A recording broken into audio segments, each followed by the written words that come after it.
आज हम बात करेंगे एक ऐसी खबर की जो भारत और बांग्लादेश के बीच तनाव को और गहरा सकती है। असम के मुख्यमंत्री हिमंत बिस्वा शर्मा ने हाल ही में बांग्लादेश को कड़ी चेतावनी दी है। उन्होंने साफ साफ कहा कि बांग्लादेश को भारत के सिलीगुड़ी कॉरिडोर, जिसे चिकन नेक के नाम से भी जाना जाता है, पर बुरी नजर डालना बंद करना होगा। यह कॉरिडोर बहुत महत्वपूर्ण है क्योंकि यह भारत के पूर्वोत्तर राज्यों को देश के बाकी हिस्सों से जोड़ता है। अगर आप सोच रहे हैं कि यह चेतावनी इतनी गंभीर क्यों है, तो चलिए इसे आसान भाषा में समझते हैं। सिलीगुड़ी कॉरिडोर, जिसे चिकन नेक कहा जाता है, भारत का एक ऐसा हिस्सा है जो बहुत ही संकरा है, सिर्फ 22 किलोमीटर चौड़ा। यह भारत के पूर्वोत्तर राज्यों जैसे असम, अरुणाचल प्रदेश, मेघालय और अन्य को बाकी भारत से जोड़ने वाला एकमात्र जमीन का रास्ता है। अगर इस कॉरिडोर पर कोई खतरा मंडराता है, तो भारत के पूर्वोत्तर हिस्से का संपर्क देश के बाकी हिस्सों से कट सकता है। इसीलिए यह कॉरिडोर भारत के लिए रणनीतिक रूप से बहुत महत्वपूर्ण है। मुख्यमंत्री शर्मा ने चेतावनी दी कि बांग्लादेश को यह गलतफहमी नहीं पालनी चाहिए कि वह इस कॉरिडोर पर कब्जा कर सकता है, बल्कि उन्होंने तो उल्टा बांग्लादेश को धमकी दी कि अगर वह भारत के चिकन नेक पर हमला करेगा तो भारत बांग्लादेश के 2 चिकन नेक पर हमला करेगा। अब सवाल यह है कि ये बांग्लादेश के 2 चिकन नेक क्या हैं?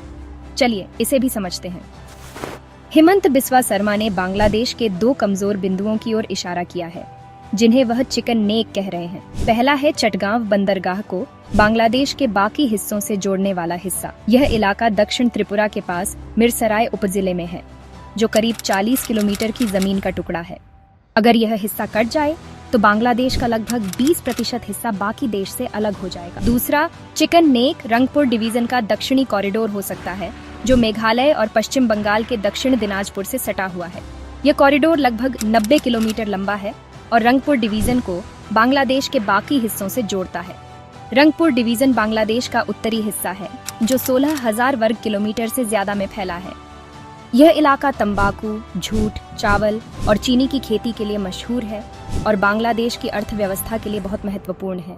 दरअसल बांग्लादेश की अंतरिम सरकार के प्रमुख मोहम्मद यूनुस की कुछ हरकतें भारत के लिए चिंता का कारण बन रही हैं। हाल ही में कुछ चीनी अधिकारियों ने बांग्लादेश के लालमोनिरहाट एयरबेस का दौरा किया था। यह एयरबेस अंग्रेजों के जमाने का है और द्वितीय विश्व युद्ध में बहुत सक्रिय था। बांग्लादेश अब इसे चीन की मदद से फिर से शुरू करना चाहता है। यह एयरबेस भारतीय सीमा से सिर्फ 12 से 15 किलोमीटर दूर है और रंगपुर डिवीजन में स्थित है। अगर चीन इस एयरबेस के जरिए बांग्लादेश में अपनी पकड़ मजबूत करता है, तो यह भारत के सिलीगुड़ी कॉरिडोर के लिए बड़ा खतरा हो सकता है। मोहम्मद यूनुस ने अपने हाल के चीन दौरे में इसकी पूरी तैयारी कर ली थी।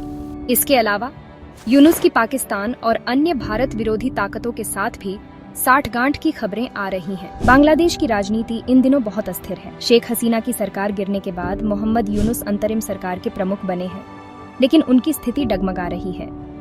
बीबीसी बांग्ला की एक रिपोर्ट के मुताबिक यूनुस के लिए सरकार चलाना मुश्किल हो रहा है। उन्होंने हाल ही में नेशनल सिटीजन पार्टी के संयोजक नाहिद इस्लाम से मुलाकात की और कहा कि उन्हें बंधक बनाया जा रहा है और वह इस तरह काम नहीं कर सकते। यूनुस ने यह भी पूछा कि क्या सभी राजनीतिक दल एकमत नहीं हो सकते। उनकी मुश्किलों के 3 बड़े कारण हैं, जिनके चलते उनके इस्तीफे की अटकलें तेज हो गई हैं। मोहम्मद यूनुस की अंतरिम सरकार को बांग्लादेश के राजनीतिक दलों का पूरा समर्थन नहीं मिल रहा। पार्टियों के बीच आपसी असहमति और झगड़े के कारण सरकार के फैसले लागू नहीं हो पा रहे। इससे प्रशासनिक कामकाज में रुकावटें आ रही हैं और यूनुस के लिए सरकार चलाना बहुत मुश्किल हो गया है। शेख हसीना की सरकार गिरने के बाद बांग्लादेश में अल्पसंख्यकों, खासकर हिंदुओं पर हमले बढ़ गए हैं। यूनुस ने बार बार चेतावनी दी है कि अगर ये हिंसा नहीं रुकी तो वह इस्तीफा दे देंगे।